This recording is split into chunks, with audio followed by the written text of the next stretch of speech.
Greetings from Southern Yankee Homestead. If this is your first time, welcome. If you're a returning viewer, welcome back. Alright, I've got a bunch of body panel tools. We're going to see, because I don't see, actually, yeah, we got a couple screws there. Any screws here? No. Those are Phillips heads. I don't think this is going to fit. No, not good enough. We're gonna go old school with it. Screwdriver. Whoops.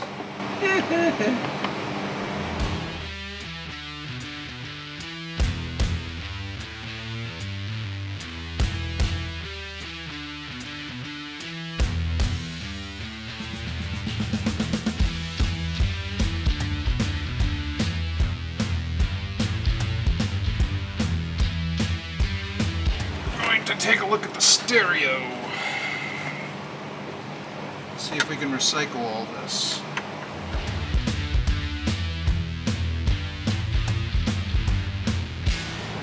Very, very simplistic. I like it. But you know what? That's a 12 volt for the cigarette lighter. It'd be awesome if it was. And I guess the next question is, if it is 12 volt, is it switched to 12 volt?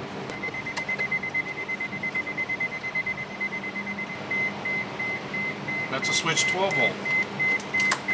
Perfect.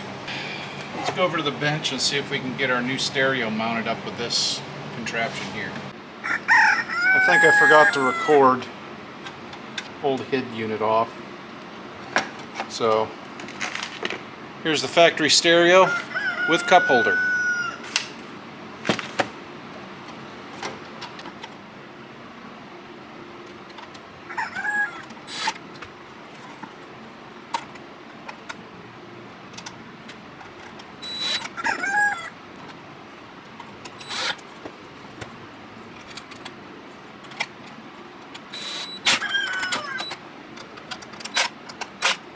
Right now, we're going to try to wire up the microphone for the stereo. The reason I'm doing that is because, well, I had to take some more stuff apart to do this. Now, up here under the headliner, there's just a little, I think you can see that, there's just a little lip. I tried originally to tuck a wire down in there to run it inside a pillar, but I couldn't do that. So what I did was I took the antenna off, and I was able to look in there and run a wire down through, because I don't know if you can see it. I had to stand on a milk crate to see it. Down in here, the antenna and the antenna connection run in a tube that run down the channel. So now that I got a wire up here, I'm going to make an attempt to pull this wire from inside the cab all the way down through and out the bottom, where we can run it into the stereo. Once I get it started, it shouldn't be a problem getting it started. Well, here goes nothing.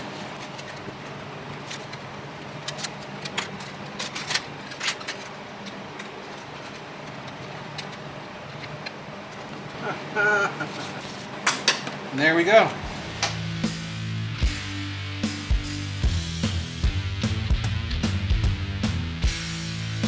If that doesn't work, I have enough spare wire to run it over to the visor, but there, actually got plenty of spare wire. Alright, now we got our stereo wire down. Let's see if we can route it up around things here. Scare myself sometimes. Guess I got enough cord. Go ahead and zip this up behind everything. There. Got to figure out these wires.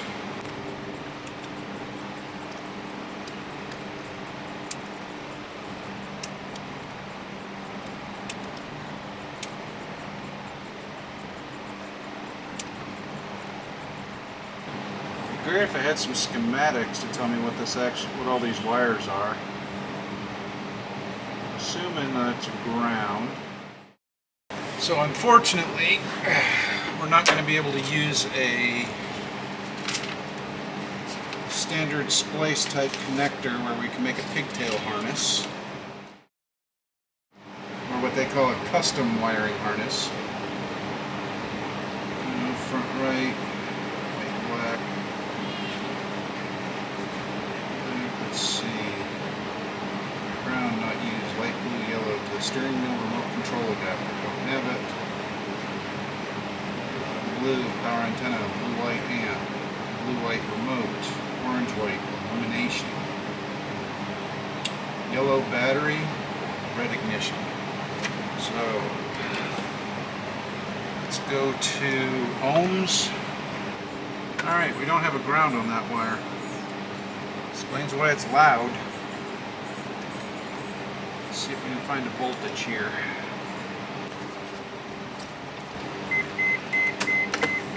So accessory on, I'm thinking the red with a stripe.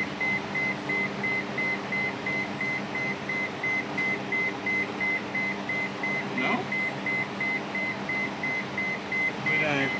It's the blue. Alright. So, the three wires we're going to use are the white and black, which is ground, the red, and the blue. The red is a constant 12, which should be the battery. And then the red is the ignition on that. And then we have the blue, which is going to be the ignition, which is going to be a bugger to remember here in a minute.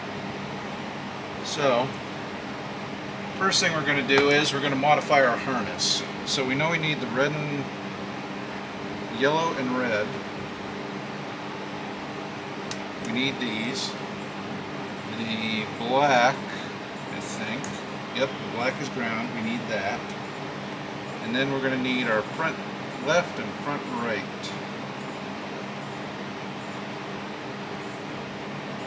Let's see. Light blue, yellow steering wheel remote. Brown not used. I don't have a brown in here. Orange, white illumination. We don't have a dimmer in here, so we're not worried about that.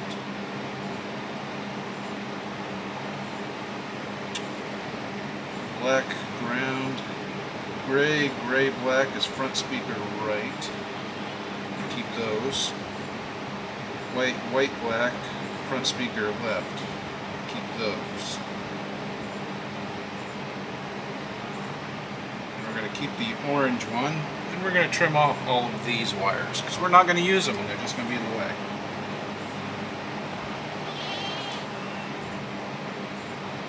So, blue goes bye-bye. And then the rest of these go away too.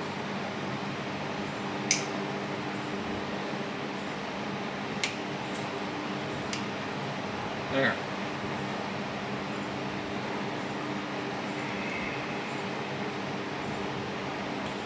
Probably going to cut these off shorter too, because we got plenty of space here.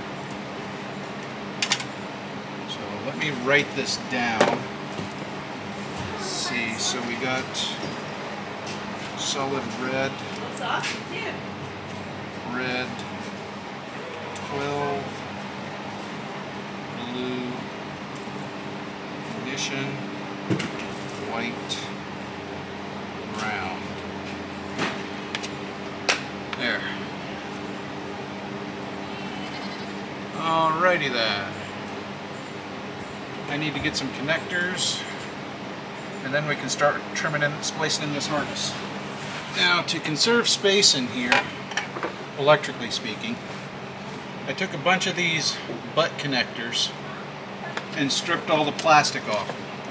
So we're left with just the center crimpable piece, and then I'm going to add heat shrink over the top of them. We're going to start with just pulling our three. Our white and black was ground. If I had some other colors, I'd use them.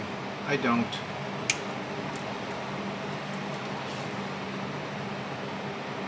Or I don't readily have the other colors available.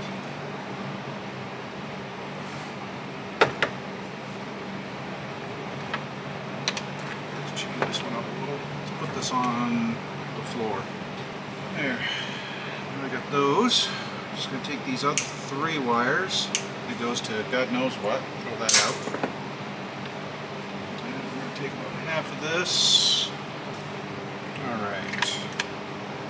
Now, our orange one we're not sure about yet. We don't need any of these this long, so we're going to go. There we go.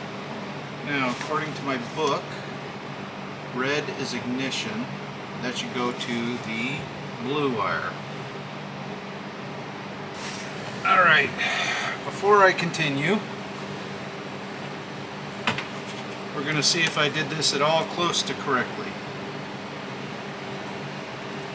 I just basically finished up the wires after the battery died. And in theory,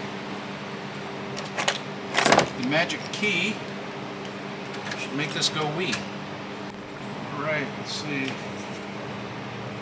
Black to ground, yellow, battery, just a red. I hope I didn't go to the wrong red. Let's find out. Now, there's no guarantee this stereo is going to work either. They were nice enough to leave it out in the rain for me, 4 feet from the porch.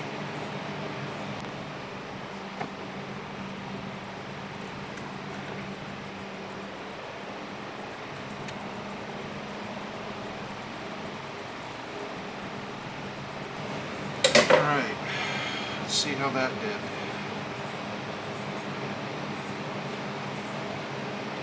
Round 2.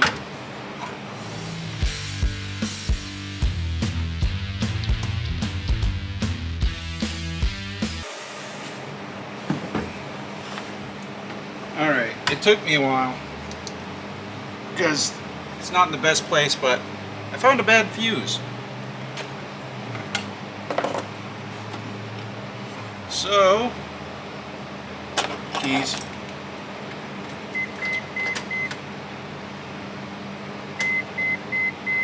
There we go.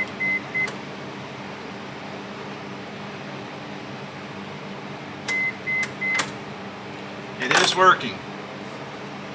So we're going to drop that down because we're going to use that later. We're going to pull this out because we don't know what those go to. I'll get the zip ties in here. There we go. We're just going to zip tie that back for now. We don't know what those wires might go to. But we're not worried about them right now.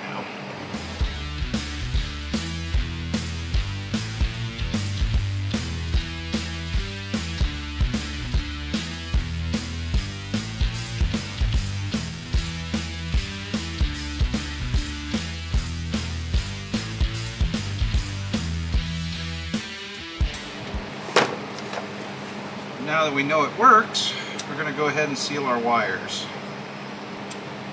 This is going to do multiple things. One, it's going to keep any potential weather out, not that we're worried about the weather. Two, it's going to add strain relief so that our crimp point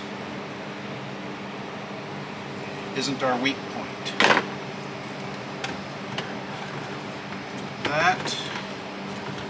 Make sure our wires are coming out below. In theory, we should be good to go once we get this in. And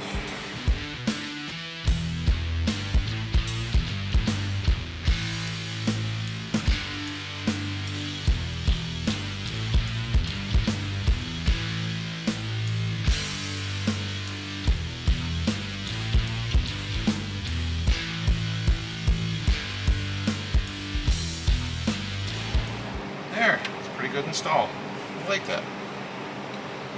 Now, 2 more screws to go. And yes, I know I didn't get to where I wanted.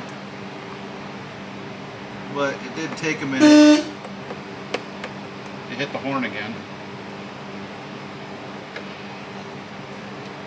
It did take a minute to get everything troubleshoot and figured out. So maybe some other day we'll figure out USBs and whatnot. Actually, I know it'll be another day. It's late, but now we're one step closer to getting rid of this DeWalt speaker. So we'll be back once the speaker comes in, unless Hun gets to it before, or gets to editing this before I get the speaker. So if I haven't got the speakers, thanks for watching. Hope you enjoyed this video. Bye now.